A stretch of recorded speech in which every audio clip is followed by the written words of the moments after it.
A photographer's style is not just in what they shoot, but in how they see the world. It's the unique fingerprint of their vision. Now, that's an anonymous quote about photography style. And in this podcast, I want to talk about styles, particularly photography styles, and how they relate both to different decades, because you can look at certain photographs and there will be things about them that will point to a particular decade and point to a particular time when they were shot.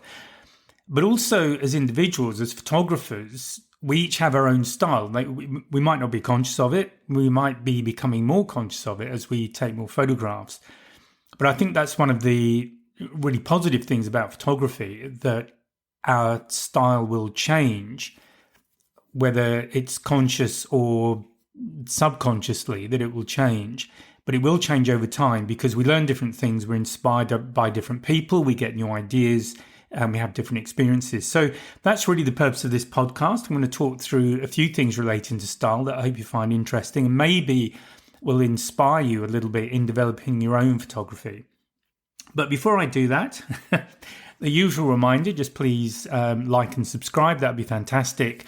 And it just helps me to continue to do these podcasts if you find them useful. And you're also very welcome to either subscribe to the podcast or to jump onto the website and buy me a coffee. That would be lovely.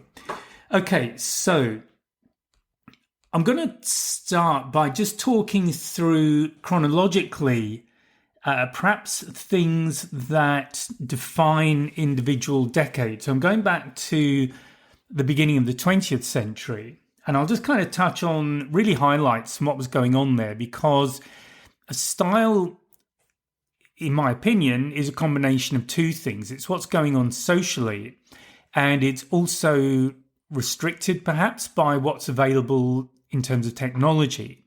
So if we look at the 1900s up to about the 1910s, really we're looking at the birth of modern photography. So obviously, people were taking photographs for several decades before that, but you're looking at glass plates, you're looking at very bulky gear, usually pretty long exposure times, that kind of thing. So, and for a lot of people at that time, photography was something of a specialist activity. It's kind of like, I know I was talking to some friends about cars yesterday, having a beer as we do on a Friday night, and we were talking about these diagnostic machines that you now plug into a modern car engine, and you can find out all sorts of things about what's going on with the engine. And that stuff is pretty powerful, but also it's quite specialized. Although on the market these days, there are more and more things that are coming into the sort of budget that perhaps the car enthusiast would be able to afford to do that kind of diagnostic and perhaps reprogramming on their engine. So if we sort of take that parallel and put it back to photography, I would say that the early days of photography, you're probably looking at the really expensive, more specialized gear. And it was really the hobby of people who had the money to indulge in it.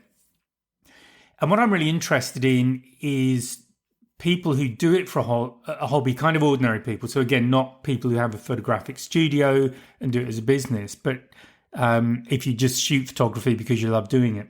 So that would take us to the 1900s, the 1910s.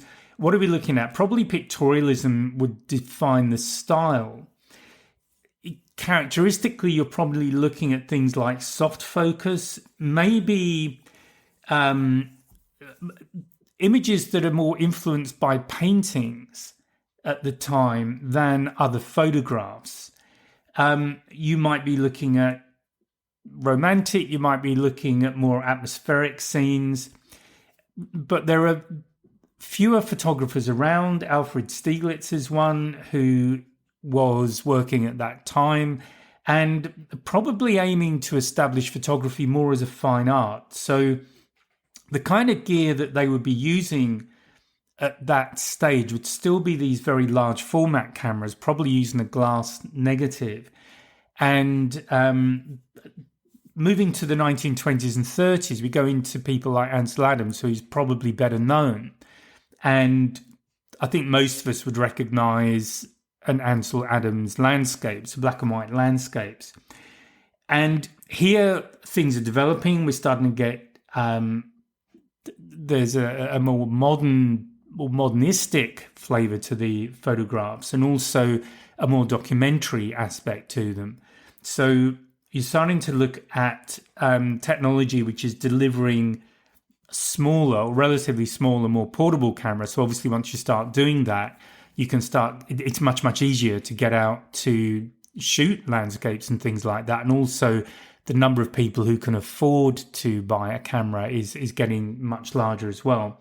So in the 1920s, if you think about it, the characteristics, we're looking at abstraction, maybe more industrial forms, experimental angles. So that whole creativity aspect is starting to grow. And that sits alongside the sort of Bauhaus influence. If you look at what's going on in architecture, of course, the name now has gone completely out of my head, as it would. But there you go. That's the joys of doing a podcast live. But that style, that kind of 1920s and 1930s style, is very distinctive. And if you look at even the design of locomotives and things like that, you get these amazing streamlined locomotives. So there was a very strong art movement going on. Okay, once you move into the 40s, we're obviously looking into the decade that's dominated by the Second World War for most cultures in one form or another. So what you're seeing there, first of all, you've got the development of 35mm cameras. They're very portable now. They can be taken to the battlefield, to where the action's happening. And you've also got a development in flash photography. So we're seeing gear that is recognizable to us today as being the kind of cameras that we would use. Obviously, most of us are using digital these days, but if you take a step back from digital, the actual look of the cameras is very similar to what we have today. And certainly if you think back to your parents or grandparents, definitely those cameras would be recognizable. So we're looking at photojournalism, war photography. It is much more, a lot of it is very gritty. It's very much documentation. And I mean, there's the Robert Capa photograph taken during the Spanish Civil War. That was in the late 30s. But even so, that kind of image has become very representative. And obviously there are many, many images from the Second World War. And if you think of some of the really horrendous events that were happening, so the Holocaust, the genocides that were going on, those were documented in a way photographically that was never really possible before. So that style would reflect that decade. And then as we move into the 1950s, you're kind of swinging the other way, because you've got this almost a reaction to having gone through the events of the 1940s. There's this sort of hard swing to the other extreme, where you're looking at glamour, you're looking at how people live. There's this growth of the suburban landscape and culture. I mean, that had already been happening, certainly in the UK, which I'm more familiar with really the advent of, around London, the underground, but the development of transport, trains, that sort of thing. So you started to get the suburbs. People could work in a city, but not necessarily have to live in a city, because it was practical to commute every day. So the 50s, you're definitely looking at really it's probably the golden age of magazine photography. If you think of glossy magazines, so it's stylized portraits, it's stylized lifestyle, it's fashion, those kind of things. So the sort of magazines that would come to the fore would be Life, which was, again, very active in the 1940s. But then you've got magazines like Vogue. And if you think of those kind of magazines, 1950s is definitely where that kind of photography really came to the fore. And there's a more optimistic, arguably a more materialistic aspect to that photography, but it definitely defines the style of the 1950s. If you go into the 60s, you've got the kind of counter-culture movement developing. So musically, you've got the Beatles, you've got the Rolling Stones, all that sort of stuff. Obviously, late 50s, you've got Elvis Presley, you've got the whole rock and roll thing. So culturally, there's a huge shift, and you're moving away from the more traditional kind of culture where it's very much about family, it's about hierarchy. In the 60s, you definitely got the counterculture movement, and that's reflected in the photography. So there is much greater use of color, candid street photography, youth culture is a big aspect of it. And color photography in the 1960s was definitely becoming much more available to everybody. So if you've got family portraits from that time, you would probably see a transition from black and white that would have been more likely, certainly the case in the 30s and 40s, possibly into the 50s, but definitely once you start moving into the 60s, you're likely to have a lot more color photographs. And then with the 70s, you've got, again, a kind of swing back more to sort of more gritty photographs, more introspective photographs. There was a lot of social growth and discontent at the time. I mean, if you think to the US, you've got the emancipation of black people, basically, was going on through the 60s and 70s. You've got Vietnam going on. You've got all of the protest that was going on with younger people, particularly against what the establishment was doing. And wherever you're listening to this, I'm sure in your own history, there are examples. So photographically, there's, again, a real connection with realism, telling stories. It's in some ways, photojournalism, you could argue, is much, much stronger. In the 60s and 70s, you're looking at color photographs. So there's a lot of change, and what you're seeing in the 70s is definitely a growth of what was beginning in the 60s. So that whole counterculture movement. Now, once we get to the 80s, really if you were around in the 80s, then yuppies and that kind of thing. But it was all about money. It was about success. It was about excess. It was about definitely very strong on materialism. Glamorous, so the sort of glam rock stuff that was going on from the late 70s, and then the 80s developed their own style musically. So you've got this kind of very strong glamour look to what was going on, this sort of larger than life aspect to what was going on socially. So a lot of use of color, lighting, a lot of heavily stylized images in fashion and advertising. So Annie Leibovitz is somebody who stands out in terms of photographers of the time with celebrity portraits. Helmut Newton, very, very distinctive with his fashion shots, if you want to look him up and see what he was doing. So in terms of the mood of the photographs, you're looking very much at the reflection of materialism and very much opulent. So the 80s was very much that kind of very much glamour, I think, would sum up the 80s, but definitely if you were around in that time. And I think Vogue and Madonna and those kind of things too. In the 1990s, you're looking again at swinging back again towards minimalism, grunge, that kind of thing. So we're looking more unfiltered, more raw, perhaps understated images as a style. So photojournalism is, again, big, more gritty photojournalism, no use of natural light, minimalistic aesthetic in terms of fashion. What are you seeing in trends? So street photography and subcultures definitely coming to the fore much more in the 90s. And of course, the 90s is where digital photography began to emerge. And there's definitely a retro movement right now to use those very early digital cameras, or at least replicate the style. So if you think about it, you've got very low resolution photographs and they have their own look. And you can think about the looks of different photographs. In the 1970s, I always think about more kind of washed out color photographs because the color technology, the films, the print technology wasn't as good as we have now. So again, with the 1990s, you've got those very early digital photographs. Moving into this century, into the 2000s, obviously the key change there, technology-wise, is the rapid growth of DSLRs and also things like Photoshop. So again, the whole post-processing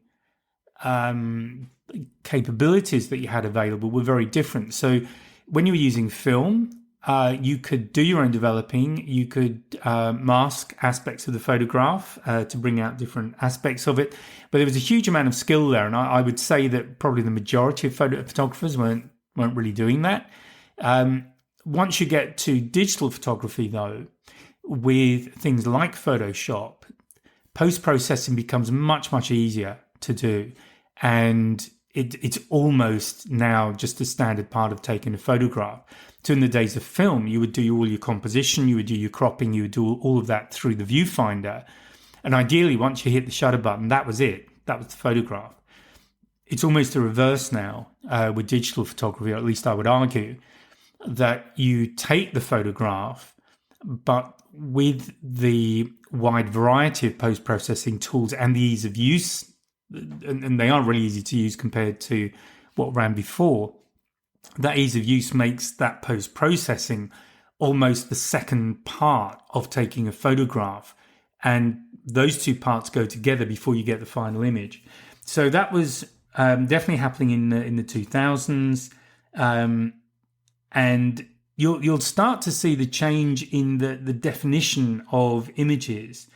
And of course, editing allows you to experiment a lot more as well. So the 2000s definitely opened the door to post-processing and to the exploration of photography, but through the digital technology. So it's a different approach to what we have today.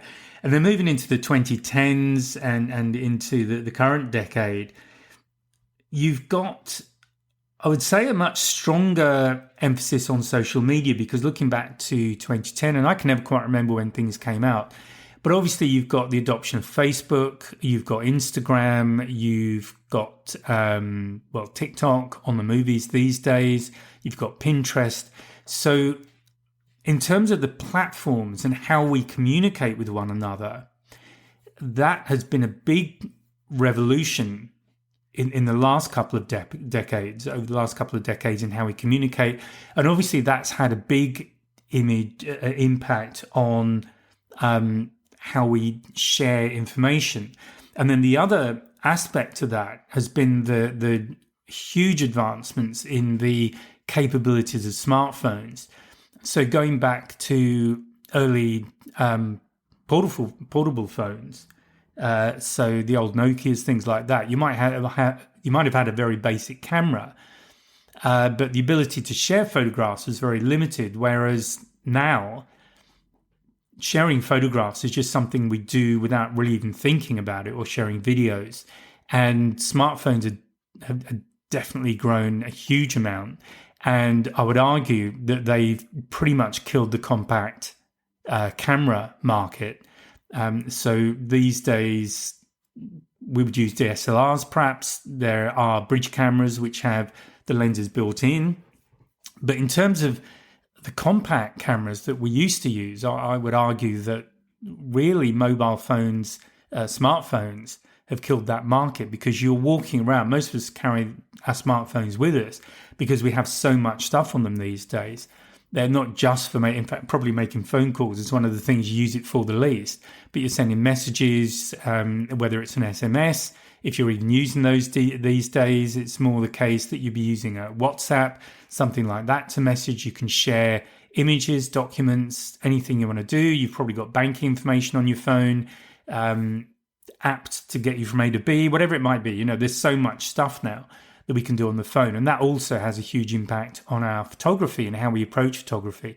So in some ways, we probably have swung back to taking photographs and then not doing anything with them, just popping them straight onto social media, because that's a very easy way of just sharing what we're doing with people, and kind of promoting our own brand if you want to use it that way. So obviously, brand is really big if you're looking at photography from a business perspective, but just our individual brand as people, we will tend to share certain things. So it might be what we're doing. I mean, a lot of people are really interested in food and will do food photos, but also there are social causes. So going back to what's happening socially, certainly as I record this, in the last few years in Europe, in the US, many other countries, there's been a shift towards the right.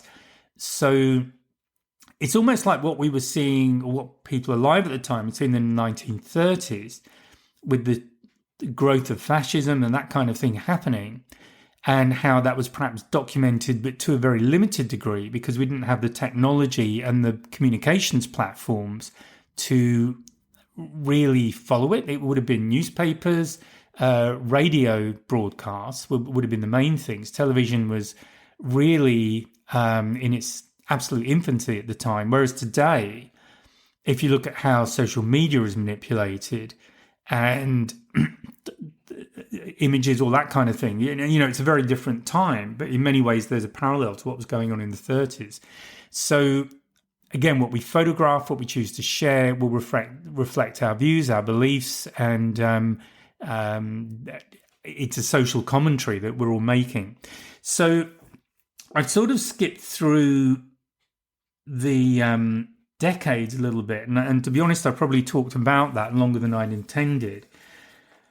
So how do we apply that back to our style? What is our personal style? So one of the really good things I think about photography is that we each individually can grow, we can create different things, we can innovate in our own way, and we can choose to take advantage of the latest technology, whether that's in the camera and what the camera will deliver. So a lot of the technology in cameras is really handy, particularly speaking as a wildlife photographer, but also in the post-processing side, what we can do there. And obviously we've got AI coming along, which and coming along, it's arrived. And I would say really even in the last year or so, what AI is capable of doing has really changed a lot. And I would say we've moved out of the infancy of AI, and we're more in the kind of adolescence of it, because the capability of AI, we see a lot of AI generated images around, and it's becoming harder to tell which images are AI generated and which ones aren't. It's still possible to tell the difference. I'm not saying that, but certainly the ways of identifying it have changed a lot. So how do we use AI in our photography? And then, of course, you get back to ethical issues. And the ethical issues have been there for a while when you go back to things like Photoshop. And I've had this conversation a number of times. I've also put out podcasts on it. I covered it in training.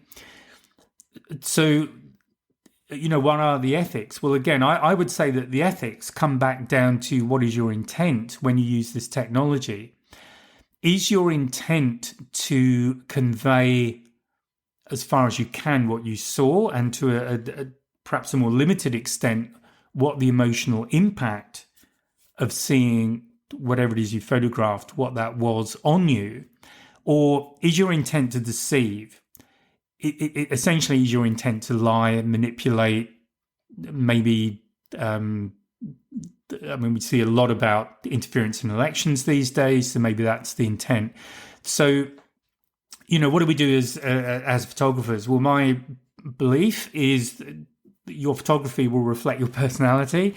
If you are pretty straightforward as a person, if you are an honest person, if you want to genuinely convey what you see going on, then there's not really an ethical dilemma, I would suggest. However, if you are basically dishonest, you want to manipulate people, all of that kind of thing, you're probably not even asking the question. So that to me is the other side of it. So the whole ethics issue is a really important one. I think it in current times it's actually becoming more and more important, because the technology available to deceive, or that can be used to deceive, has become much stronger. So when it comes to your style, probably got off track a little bit there, but you can use technology. You can go back to the styles that were used in earlier decades, and perhaps you may find some of those resonate with what's going on for you at the moment. And that style perhaps is a more powerful way of conveying what the meaning that you want your images to have. Constraints, obviously, is one of the things I've been talking about, so that will develop a style. So one of the things on projects is to just use one lens to do your photography, just using the prime lens, for example. So by introducing constraints to your photography, you can also develop a particular style or an aspect of your photography, maybe produce a photo book with a particular style, and it's all based on using a single prime lens, and you've shot maybe urban, if urban is your thing, or whatever you normally do. Storytelling is a big thing.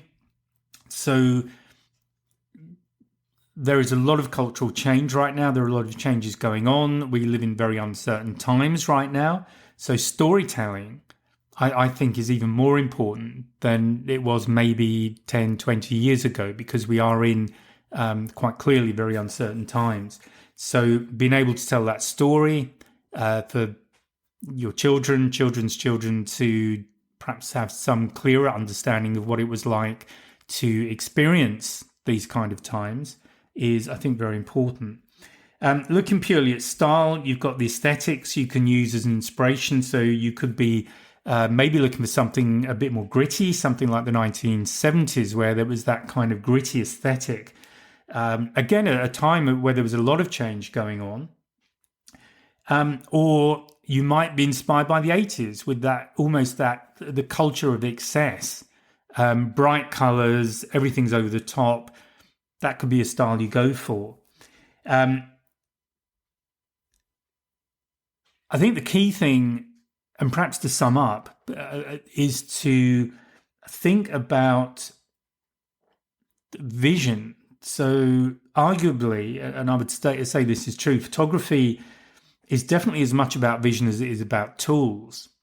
And I would actually say it's probably more than that, because what are the tools there for? And by tools, I mean the camera that you're using, any software you might be using, or whatever else contributes to the image that you finally produce.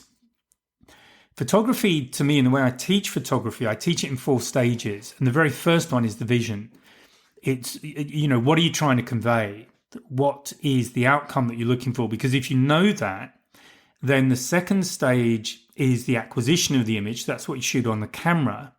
The third stage is what you do in post-processing. So that's Photoshop or whatever you're using.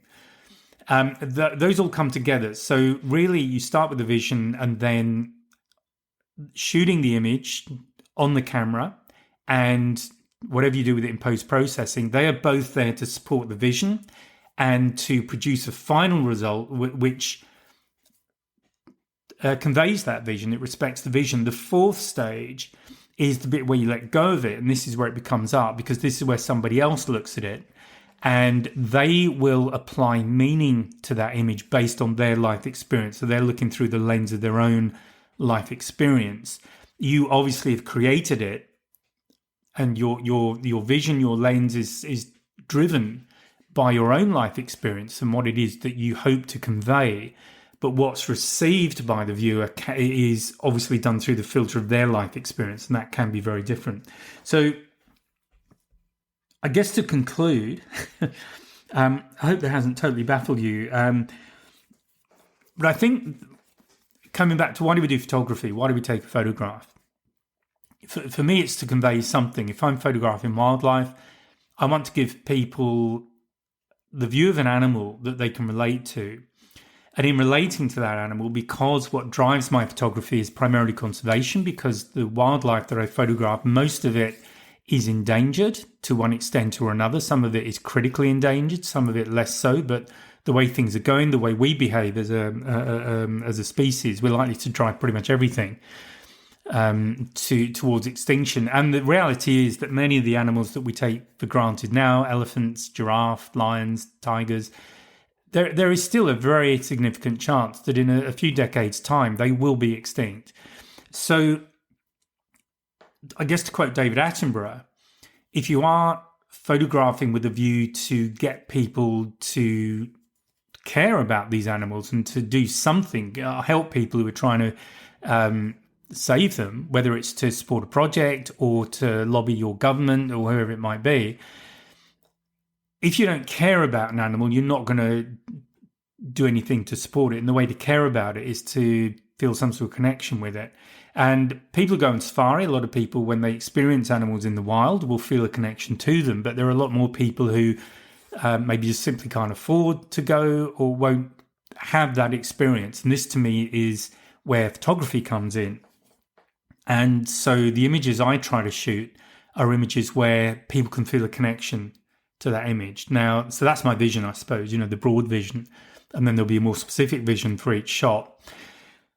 Whatever you do, I hope that resonates with you in that whatever drives your photography, and it may just be, it could be family history, for example. Your family might be, hopefully, is really important to you.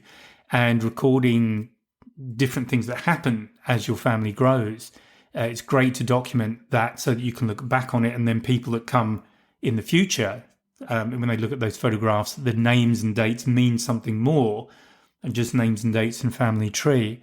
Or you may have another passion. It might be political, it might be something else. But whatever your passion is, if you understand the tools that you're using, which is the purpose of photography training that I offer, you can also use a style that may help you to communicate to your viewer more effectively. And one of the places we can go to get inspiration with our style is the past, and to just look at the kind of styles that defined different decades and what was going on in those decades. So that is it for this podcast. As I say, I hope that has been useful. I thought in this podcast, I try a slightly different take on what I normally talk about in the podcast. So I hope it's been useful, and please like, comment. Please do comment if you've got suggestions as well, or any feedback is really useful. If this kind of podcast is the sort of thing you like, that's great. If you hate it, let me know. It's all good. So that is it, and I'll speak to you in the next podcast. Bye for now. Oh, and just one more thing before you go. Just remember to drop any comments that you have or questions, and I'll get back to them in a future podcast. And remember that there's a new podcast every Friday. So if you've enjoyed this one, please remember to like and subscribe, and join me on my mailing list, and you'll get a heads up about the latest podcast. So bye for now.